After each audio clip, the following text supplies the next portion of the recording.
बिस्मिल्लाहिर्रहमानिर्रहीम। बहुत से दोस्तों की तरफ से ये क्वेश्चन आया था कि एफबीआर की तरफ से जो रिक्वायरमेंट है बैलेंस शीट फाइल करने की, उसके तहत उन्होंने बैलेंस शीट तो फाइल कर दी है, लेकिन फिर भी एनेक्स सी जैसे सबमिट करते हैं तो वो ये एरर आता है कि एनेक्स सी सबमिट करें। इस मसले का क्या हल है और ये कैसे रिमूव होगा? असल में एक एसआर आया था 350, जिसमें एक शिक ये थी कि अदर दैन मैन्युफैक्चरर और कंपनी के तमाम पर्सन जो है अपनी बैलेंस शीट फाइल करेंगे तभी एनेक्स सी फाइल होगा और रिटर्न सबमिट होगी।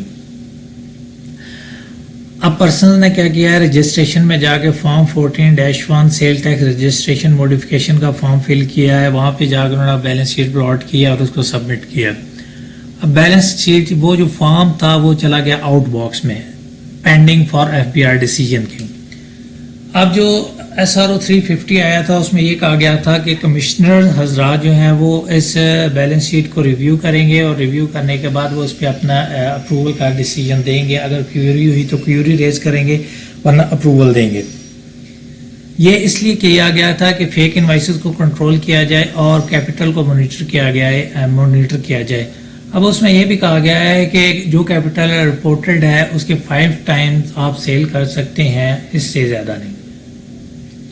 इन तमाम चीज़ों को ऑब्जर्व करने के लिए ये SRO में ये शिक रखी गई है। अब स्टार्ट में क्या था कि जैसे ही फॉर्म फिल किया गया, फॉर्म आउट बॉक्स में गया तो कमिश्नर ने कुछ केसेस निकाले भी हैं, 1-2 दिन में आपको अप्रूवल मिल जाती थी और रिटर्न फाइल हो जाती थी। लेकिन जैसे टाइम गुजरा, बर्डन बढ़ा, तो ये आउट बॉक्स में वहीं पे ये फॉर्म स्टक हो गया।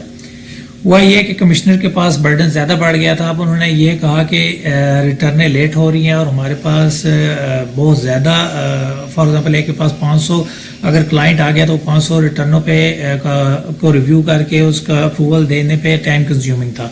तो इसलिए उन्होंने कहा कि इसको आप ऑटो रिप्लाई पे लगा दें। इसलिए अब जो जिनकी लेट फाइल हुई है वो आउट बॉक्स में पड़ी हैं और वो उस पर कमिश्नर ने अप्रूवल नहीं दी। अब इसका करना क्या है? अब इसके लिए आपने प्रोफाइल में जाना है। प्रोफाइल में जाके वहां पे एक बैलेंस शीट का ऑप्शन है,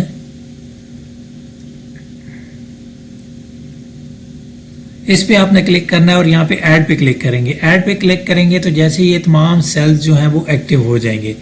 यहाँ पे आपने अपनी बैलेंस शीट का डेटा प्लॉट करना है और फिगर्स आपने वही प्लॉट करनी है जो आपने एनुअल रिटर्न में फाइल की थी, यानी कि एनुअल रिटर्न 2023 की जो आपने रिटर्न फाइल किया है उसमें एसेट्स में जो बैलेंस शीट आपने फाइल किया आपने वही फिगर्स जो है वो यहाँ पे प्लॉट करनी है।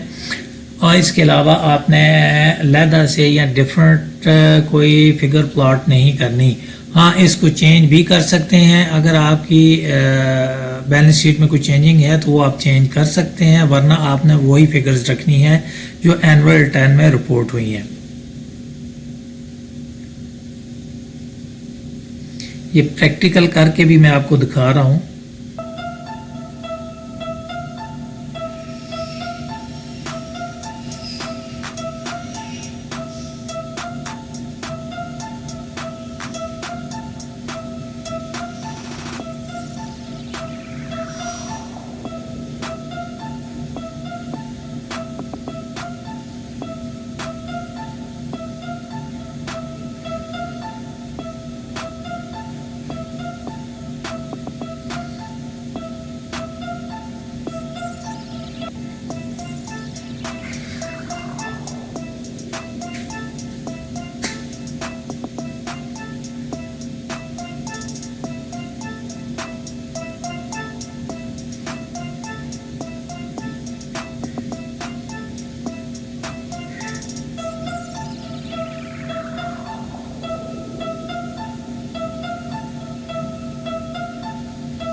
जैसे ही तमाम फिगर्स प्लॉट हो जाएंगी, आपने सेव का बटन जो नीचे आ रहा है इस पे इसको सेव कर देना है।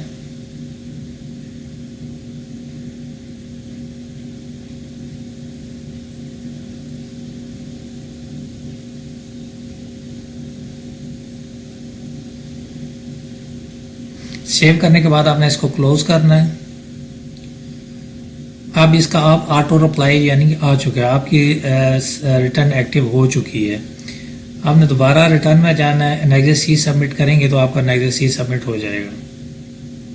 یہ آپ کا نیگزٹ سی سبمٹ ہو گیا. اب آپ اپنی ریٹرن کو سبمٹ کر